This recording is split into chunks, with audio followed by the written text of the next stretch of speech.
आप देख रहे हैं डार्क फाइल्स। डार्क फाइल्स में आज की कहानी हमारे साथ शेयर की है जगदीप जी ने।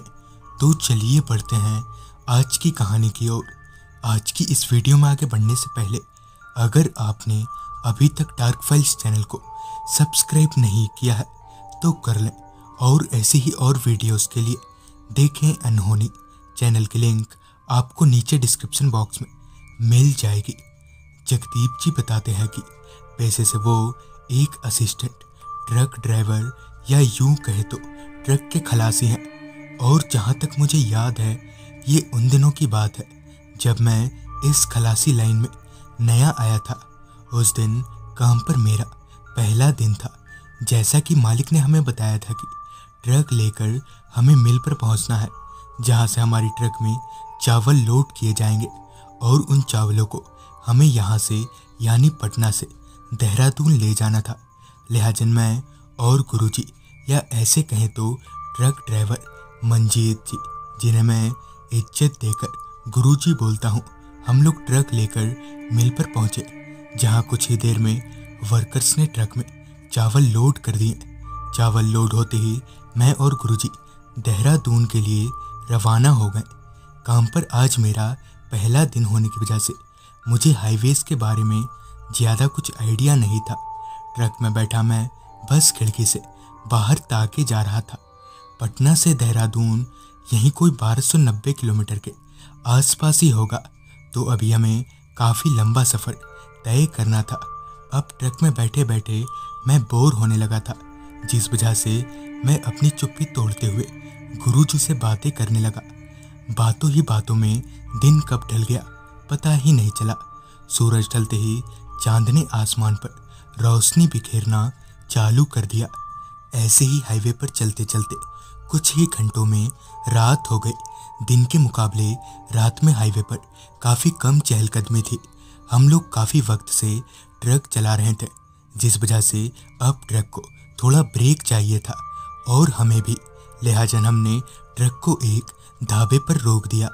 ढाबे पर खाना पीना हो जाने के बाद हम लोग वापस ट्रक में आए और वापस से नेशनल हाईवे 27 पर देहरादून की तरफ बढ़ने लगे।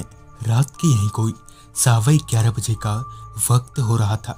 हाईवे पर गाड़ियां ना के बराबर थी। बीच बीच में इक्का दुक्का ट्रकें हमें ओवरटेक कर रही थी।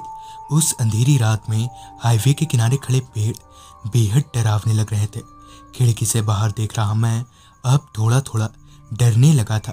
डरा हुआ मैं गुरुजी से पूछते हुए बोला, गुरुजी, आपको रात में ड्राइव करते वक्त कभी डर नहीं लगता?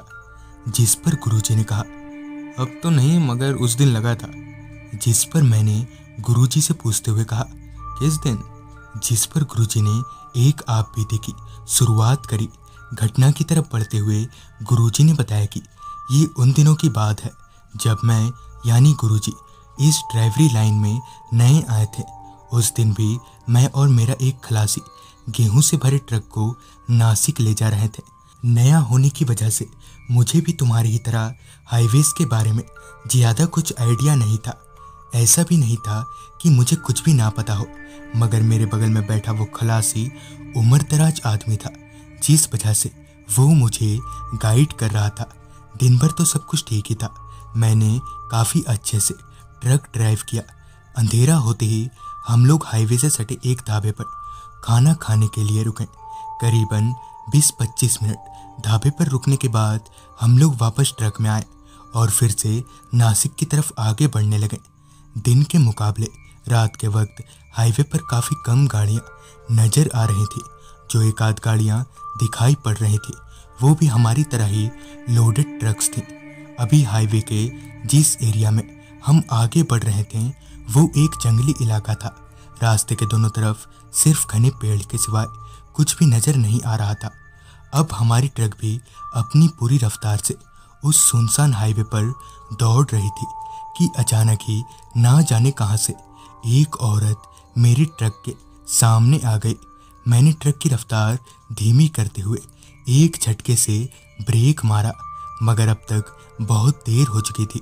वो औरत मेरे ट्रक के नीचे आकर कुचल चुकी थी। मैंने कांपती आवाज में खलासी से कहा, वो औरत जिस पर खलासी ने मुझे गाड़ी चलाने का बोलते हुए कहा, अगर लफड़े में नहीं फंसना है तो गाड़ी भगाओ यहाँ से। एक तरह से देखा जाए तो खलासी की बात सही थी, मगर मेरा मन नहीं मान रहा था। खैर, उम्र दराज होने की वजह से मैंने खलासी की बात मानी और ट्रक को आगे बढ़ा लिया। घबराहट कम करने के लिए मैंने एक बीड़ी चलाई और खलासी की तरफ बीड़ी बढ़ाते हुए कहा, आप लीजिएगा। जिस पर खलासी का कोई जवाब नहीं आया। मैंने अपनी तिरछी नज़र से उस तरफ देखा तो वहाँ खलासी नहीं था, बल्कि खलासी की जगह एक औरत बैठी हुई थी। उस औरत का चेहरा बेहद डरावना था। उस औरत की आंखें पूरी सफ़ेद थीं और उसका मुंह खून से सना हुआ था। उस औरत का चेहरा देखकर मैं बेदम सा हो गया था। मेरा शरीर कुछ काम नहीं कर रहा था।